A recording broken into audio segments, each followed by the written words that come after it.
कुछ वर्ष पहले मैंने गजेंद्र मोक्ष की कथा सुनी थी। तो ये कथा में गजेंद्र जो है हाथी और मगरमच्छ की कथा है, उनके युद्ध की है। तो जो हाथी है वो झील में मस्ती करता है, पानी से पानी अपने ऊपर उड़ाता है और उतने में एक मगरमच्छ, विशाल मगरमच्छ उसे जकड़ लेता है और उसके पैरों को पकड़कर उसे पानी में खींचता जाता है। मगरमच्छ नहीं, हाथी अपने आप को छुड़ाने में असमर्थ रहता है और फिर इतने में वो नारायण जी की स्तुति करता है और अपने मन से मृत्यु का भय निकालता है। नारायण जी भी इस ऐसी तीव्र वाणी सुनकर प्रकट हो जाते हैं और वो हाथी कमल का फूल विष्णु जी को देता है और विष्णु जी अपने चक्र से मगरमच्छ का वध कर देते हैं और हाथी को मुक्ति प्राप्त हो जाती है। तो मेरा ये सवाल है कि मुक्ति और मोक्ष में क्या अंतर है? वही जो कहानी में बताया, हाथी मुक्त हो गया, मोक्ष नहीं प्राप्त हुआ। मुक्ति is release. I got released from prison, imprisonment. He was in the imprisonment of the crocodile's jaw. तो अभी उसे मुक्ति मिल गई, लेकिन मोक्ष नहीं मिला। मोक्ष तब मिलेगा जब वो शारीरिक बंधन से मुक्त हो जाए। हम शारीरिक प्रिजन में फंसे हुए हैं, वहां से हमको कौन छुड़ाए? वहां से हमारे कर्म हमें छुड़ाएंगे। तो मोक्ष नहीं मिला, मुक्ति मिली। तो मोक्ष का अर्थ क्या है? मोक्ष का अर्थ यह है कि फाइनल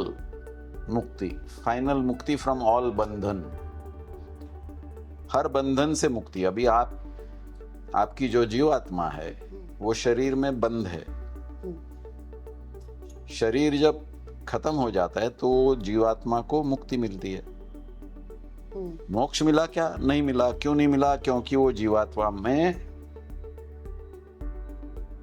कुछ डिजायर्स हैं जो पेंडिंग है, कुछ इम्बैलेंसेस हैं लेन देन के, वो पेंडिंग है। तो जब तक वो खत्म नहीं होता, जब तक आपका लेजर अकाउंट फिनिश नहीं होता, तब तक आपको अंतिम मुक्ति नहीं मिलेगी। अंतिम मुक्ति मोक्ष है। तो आप स्टेज बाय स्टेज फाइनल की तरफ दौड़ रहे हो। वो फाइनल कभी आएगा आपके ऊपर है। आपने नए इम्बैलेंसेस तैयार किए तो उतना दूर आपका मोक्ष चला जाता है। तो मोक्ष और मुक्ति में डेफिनेट फर्क है। तो मोक्ष ही जीवन का लक्ष्य होना चाहिए, जैसे भगवत गीता में कहा गया है। अगर भगवत गीता में कहा है तो सही है। और अगर आप भारत की प्राचीन व्यवस्था देखें, शैक्षणिक व्यवस्था, तो उसमें गुरुकुल एक अहम हिस्सा हुआ करता था कि बच्चा अगर 8-9 साल का हो गया, उसका उपनयन समारंभ हो गया, तो उसको गुरु के यहाँ सौंप दिया जाता था। फिर वो गुरु की अपनी कैपेबिलिटी थी कि बच्चे में क्या खासियत है, वो कौन सी कला में निपुण है, तो उस कला को तराशा जाए, उस क्षेत्र में इसको हीरा बनाया जाए। तो वो गुरु की जिम्मेदारी हुआ करती थी, चाहे उसे 5 साल लगे, 8 साल लगे, 10 साल लगे, 20 साल लगे। वो गुरु के यहाँ शिष्य रहेगा और खिल के बाहर आएगा। गुरुकुल में अंतिम ध्येय एक ही है कि आपको आपके अंतिम मुक्ति के लिए प्रयास करना है। जो भी कार्य पृथ्वी पे करो वो इस सटीकता से करो कि आप ऊपर के रास्ते पे चलते जाओ, प्रगति की ओर अग्रसर होते जाओ। आपकी जो रचना है, जो मानवीय ढांचा है, उसमें दिमाग को सबसे ऊपर रखा है। क्यों रखा है? आप जानवर देखोगे तो उसके सारे अवयव हैं वो एक लाइन में हैं। इंसान को ऐसे बनाया है जिसे वर्टिकल हॉरिजॉन्टल कहते हैं, तो उसमें वर्टिकल में भी दिमाग ऊपर है। इसका मतलब क्या है कि आपको इसलिए बनाया गया कि आप आपके दिमाग को ज्यादा इस्तेमाल करो और अपने आप को ऊपर की तरफ लेके जाओ। तरक्की सदैव करते रहो। हम तरक्की सदैव नहीं करते। एक हद तक हम तरक्की करते हैं, फिर रुक जाते हैं, क्योंकि हम कंफर्ट जोन में आ गए। हम तरक्की कब तक करते हैं? जब तक हमें आमदनी कम महसूस होती है, उसके बाद हम तरक्की करना बंद कर देते हैं। और जैसे आप तरक्की करते जाओगे वैसे आपको एक मुक्ति मिलती जाएगी। फाइनेंशियल मुक्ति मिली, आपने पैसा कमाना शुरू किया, आपको फाइनेंशियल मुक्ति मिली। फिर आप और ऊपर की लेवल पे गए, आपने नाम कमाया, तो वो जो भड़ास थी, मेरा नाम नहीं बन रहा है, शोहरत नहीं मिल रही है, उससे मुक्ति मिल गई। वो उस भड़ास से मुक्ति मिल गई। वॉट एवर कॉजेज डिस्कम्फर्ट, उससे मुक्ति मिलना इज मुक्ति। एंड अल्टीमेट डिस्कम्फर्ट किसका है? आत्मा का है। क्या डिस्कम्फर्ट है? कि मैं बंदिस्त हूं, मैं इम्प्रिजन्ड हूं। मुझे इससे मोक्ष कभी मिलेगा? जब मैं शरीर में फिर से नहीं आऊंगा। यह कब मुमकिन है? जब मैं अंतिम मुक्ति प्राप्त करूं, जिसे मोक्ष कहते हैं। तो ये जो आपने कहा कि हमें तरक्की करते रहना चाहिए, तो ये कैसे करते रहना चाहिए? मतलब इसका कोई मार्ग है? मार्ग तो बहुत हैं। जैसे हमारे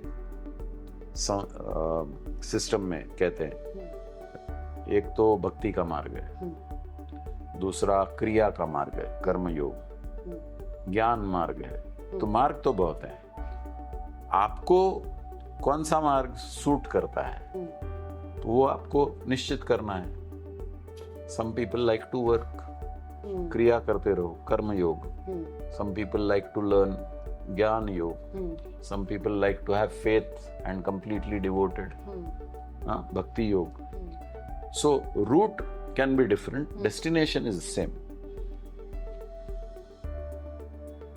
फाइनल डेस्टिनेशन इज सेम। कि अंतिम लक्ष्य ये है कि मेरे आत्मा को कष्ट नहीं होने चाहिए। तो आत्मा का शुद्धिकरण, ये एक मार्ग है। शुद्धिकरण ध्यान से करो, भक्ति से करो, कर्म से करो, जैसे करो, शुद्धिकरण करो। शुद्धिकरण का मतलब क्या है?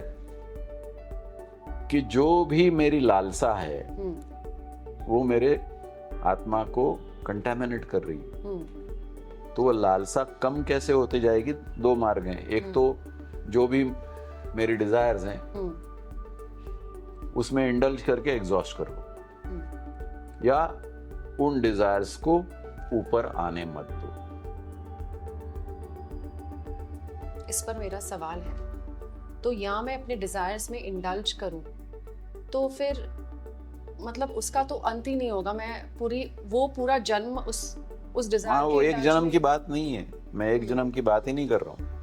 आपको शायद पूरी डिजायर एग्जॉस्ट करने के लिए अनेकों जन्म लेने पड़ेंगे। तो उतनी आपकी जर्नी बढ़ गई। या तो अपने आप पे काबू रखो। पर काबू रखना भी आसान नहीं है। तो कौन बोला कि मेडल जीतना आसान है? एक ऑर्डिनरी ओलंपिक मेडल जीतना आसान नहीं होता है। ये तो आपने अल्टीमेट मेडल की बात करी है, तो उसमें कठिनाइयां तो आएगी। तो जटिल रास्ता है। रास्ता जटिल है। आपका ध्येय कितना दृढ़ है ये आपके ऊपर है। बट ऐसे पॉसिबिलिटी भी होती है कि आप उस रास्ते पर चल पड़े हो, बट देन आप भटक जाओगे, because you are living in a world and then there are so many distractions हैं। तो होता है। फिर आप अपने आप को कैसे पुल कर लो उस मार्ग में जाने के लिए? उसके लिए विल पावर चाहिए। विल पावर का मतलब क्या? विलिंगनेस। मेरी मानसिक तैयारी नहीं होती है। मैं भटक क्यों जाता हूं? क्योंकि मेरी मानसिक तैयारी नहीं होती है। अब देखो, आप जो आदमी रिलीजन में कन्वर्ट करता है, अपने आप को एक रिलीजन में पैदा हुआ और दूसरे रिलीजन में कन्वर्ट हो गया। क्यों कन्वर्ट हो गया? क्योंकि उसको अपने रिलीजन में कुछ कमी महसूस हुई और दूसरे रिलीजन में कुछ रिवॉर्ड महसूस हुआ, इसलिए परिवर्तित हुआ। या तो उसे कोई शख्स मिला जो उसे परिवर्तित करने में समर्थ था, तो अपने खुद के रिलीजन में रहने के लिए तू समर्थ क्यों नहीं है? क्योंकि तेरे पास ज्ञान नहीं है, या तो ज्ञान देने वाला कोई मिला नहीं, या ज्ञान खोजने की खुद में जिज्ञासा नहीं है। और जिस जिज्ञासा का पोषण होना चाहिए, उस जिज्ञासा के पोषण के लिए आपके पास सामर्थ्य नहीं है। तो आप अच्छा सा सीधा सा रास्ता ढूंढ लेते हो कि कोई तो मिल गया जो मुझे उसकी धर्म की तरफ लेके जा रहा है, वहां मुझे ज्ञान मिल रहा है और सही लग रहा है, तो मैं कन्वर्ट हो गया। अल्टीमेटली भगवान तो एक ही है ना। आप कोई भी रास्ता ले लो, जिस रास्ते से आपको मोक्ष मिलेगा वो रास्ता आपको अपनाना है। और इस रास्ते में कोई सही गलत भी होता है? बिल्कुल होता है। जिसको ज्ञान ही नहीं है, वो आपको ज्ञान बांटने को चला है, तो आपको भटकाएगा। आप सही रास्ते पे थे, कोई आपको भटका के लेके गया। होता तो है,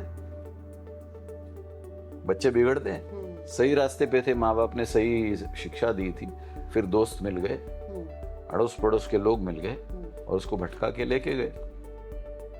करियर बननी थी, टेररिस्ट बन गया। तो मोक्ष का जो ये लक्ष्य है, क्या इसे हमें अपने बच्चों में भी इनकलकेट करना चाहिए या बचपन से इनकलकेट करना चाहिए? आप पैदा क्यों हुए, इसका जवाब कोई माता पिता अपने बच्चों को नहीं देता, क्योंकि माता पिता खुद को पता नहीं क्यों पैदा हुए। आपके पैदा होने का मतलब क्या, इस सवाल का जवाब कोई देता नहीं है। और जिसका उत्तर कठिन है उसको छोड़ दिया जाता है। आप स्कूल में भी देखिए, जो प्रॉब्लम हम सॉल्व नहीं करते हैं उसको हम ऑप्शन में रखते हैं। जो सॉल्व कर सकते हैं उसके ऊपर हम ध्यान देते हैं। ये सॉल्व नहीं कर सकता हूं, ये ऑप्शनल है, अगर वो एग्जाम में आएगा तो मैं नहीं करूंगा, मैं इस पे कॉन्सेंट्रेट करूंगा। तो ये हमने अपना बनाया हुआ फॉर्मूला है कि जो कठिन है उसको छोड़ दो, फिर कठिन कौन करेगा। इसका मतलब हमने अपने संकल्प को उतना दृढ़ नहीं बनाया कि चाहे जो भी हो जाए, कठिन से कठिन समस्याएं सामने आए, मैं उसके ऊपर हल निकालूंगा। तो सबसे कठिन समस्या ही मेरे जिंदगी का मकसद क्या है, मैं क्यों पैदा हुआ। तो ये मकसद तो कोई समझाता नहीं। पहली चीज तो आपको कोई ये समझाता नहीं कि आप कौन हो, मैं कौन हूं, ये कोई समझाता नहीं। हर इंसान बोलता है मैं अपना नाम हूं, मैं अपना ये खानदान का हूं, मैं अपने इस प्रोफेशन का हूं। आत्मा का कोई खानदान नहीं होता है, आत्मा की कोई प्रोफेशन नहीं होती। शरीर का खानदान होता है, शरीर की प्रोफेशन होती है। और ये जो प्रवास है वो आपका तो बहुत खंडित है, 60, 70, 80, 90 साल का। आत्मा को कोई साल नहीं है। तो आप, जिसको हम बोलते हैं ना narrow vision and narrow thinking, आप बहुत नैरो सोच रहे हो अगर आप इस शरीर की और इस जिंदगी की बात कर रहे हो। अगर आप आत्मा के जिंदगी की बात कर रहे हो तो then it becomes a broader vision.